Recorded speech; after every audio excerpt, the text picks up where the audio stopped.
Okay, now the fun begins, the application of the makeup. But before we do that, we've got to put a bald cap on our talent, who is my buddy Brian Landis-Folkens. And we're going to flatten down his hair first with a product that has no alcohol in it, because if we're using a bald cap that has alcohol in it, it could dissolve the bald cap and become a problem. But we're using an acetone soluble cap that I made myself instead. And Brian's hair is pretty short to begin with, so we don't have to glue it down completely flat. The bald cap is really just a precaution to keep glue from getting in his hair when we put the prosthetic on. This way we can glue to the bald cap and the prosthetic, and Brian's hair will be relatively untouched. And we glue it down all the way around to make sure that we get good contact. And then I'm going to cut little holes around his ears because he'll want to hear a little bit better.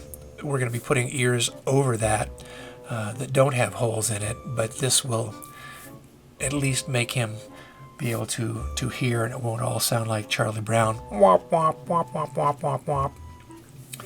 Then we seat the prosthetic to see if we get a good fit. We know exactly where it's going to go before we apply the glue, which in this case is Telesis. And we make sure that we get good contact between the prosthetic and the skin. And then we go all the way around to make sure that the edges get glued down nicely. And we glue down in the back and pull it down tight to get a good fit. We stretch it. Nice thing about foam latex is it stretches. So we can pull on it and get it to fit just where we want it.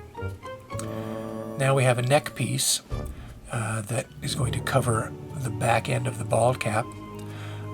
We don't want to see that, and we'll glue that down. We always seat the prosthetic first before we put the glue on, so we don't do this, make a mistake and put it a little bit too low. Fortunately, we're not ever going to see the back of this makeup, but just know that you want to make sure that once it's glued down, it's very difficult to pick it back up and try to re-glue it. So get it right the first time. Now here we're doing the face piece. Again, we're putting it on first before gluing to see exactly where it's going to go. And then we put the glue on and we carefully start pressing the piece into place, making sure that we get good contact between the prosthetic and the skin. And then we continue gluing, working from the inside out and carefully getting around the edges. Now here I'm using a 50% spirit gum and 50% isopropyl alcohol to kind of blend the foam. You can't really melt the edges of the foam, but the blender kind of shrinks the latex as the alcohol evaporates, leaving just the spirit gum. It makes for a really invisible edge. And now we're getting ready to put some 3D transfers on Brian's wrists, and he's got a little hair that we're going to get rid of using a little micro touch solo that I picked up, and it's fabulous.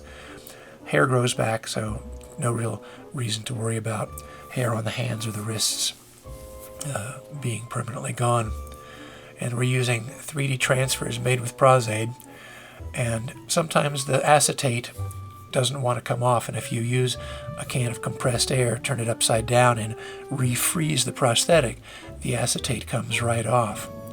And I also like to hold up the prosthetic to light so I can draw the outline of it with a pencil, which is another reason why you don't want the prosthetic to be too thick, so you can see what needs to be drawn, so you can put it down essentially blind and make sure that it's going to be in the right place. And then you apply it using a damp cloth and lift it off. It's just like applying a temporary tattoo. And if you need to, you can blend the edges with alcohol. Here I'm using some acetone to blend the edges of the cap plastic around Brian's ear so that we get a good, comfortable fit.